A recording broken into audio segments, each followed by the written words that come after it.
Ben ritrovati ad una nuova puntata del Notes di Antena 3. Diamo uno sguardo insieme dunque agli appuntamenti dei prossimi giorni. Vi segnalo in apertura che la 45esima edizione della Mostra Mercato dei Marroni del Monfenera vi aspetta a Pederobba con un trionfo di eventi e iniziative tutte da non perdere.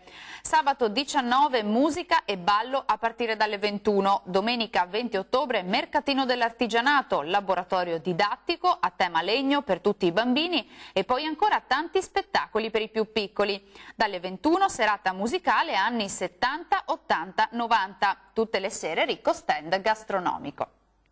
La Proloco di Sernaglia della Battaglia vi aspetta numerosi alla festa della zucca, che si svolgerà il 19, il 20 e poi ancora il 26 e il 27 ottobre. Avrete così la possibilità di degustare i famosi cappellacci, ma anche tante altre specialità, naturalmente a base di zucca. E poi ancora zucca fritta, crespelle, zucca in saor, dolci vari e molto altro ancora. La festa è gemellata con la Sagra della Zucca di San Carlo in provincia di Ferrara. Per saperne di più www.prolocosernaglia.it. Proseguo la puntata segnalandovi anche la 19esima edizione della rassegna dei vini del Piave e Livenza che si svolgerà a Porto Buffolè. Non perdete la cena d'autunno e la cena Il pesce e il vino con degustazioni guidate dai sommelier Fisar il 19 e il 20 ottobre. Da non perdere anche l'escursione Passeggiare nella natura domenica alle 15. L'evento, lo ricordo, fa parte della rassegna Malanotte d'estate. Per saperne di più www.malanottedestate.tv.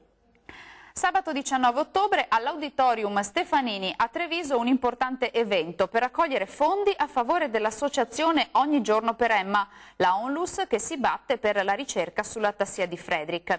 Alle 20:30 un concerto benefico, Il suono del cuore, con Massimo Scattolin alla chitarra e Paolo Tagliamento al violino. Ingresso ad offerta responsabile.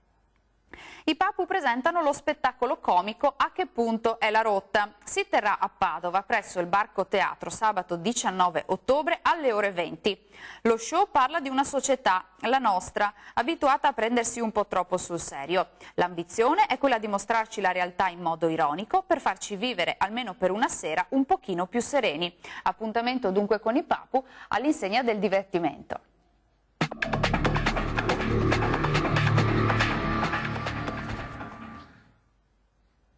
Nel 1886 fu pubblicato il libro Cuore. L'autore fu Edmondo De Amicis, scrittore già apprezzato per racconti, inchieste giornalistiche e resoconti di viaggi.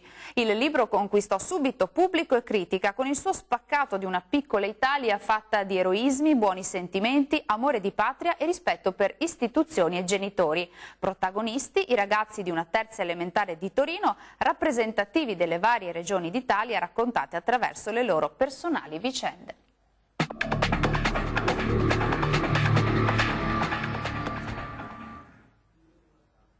Chiunque vuole conquistare la gioia deve condividerla con qualcuno. La felicità è nata gemella. Lord Byron. Dal Notes di Antena 3 per ora è tutto, vi do appuntamento dunque alla prossima puntata. Arrivederci.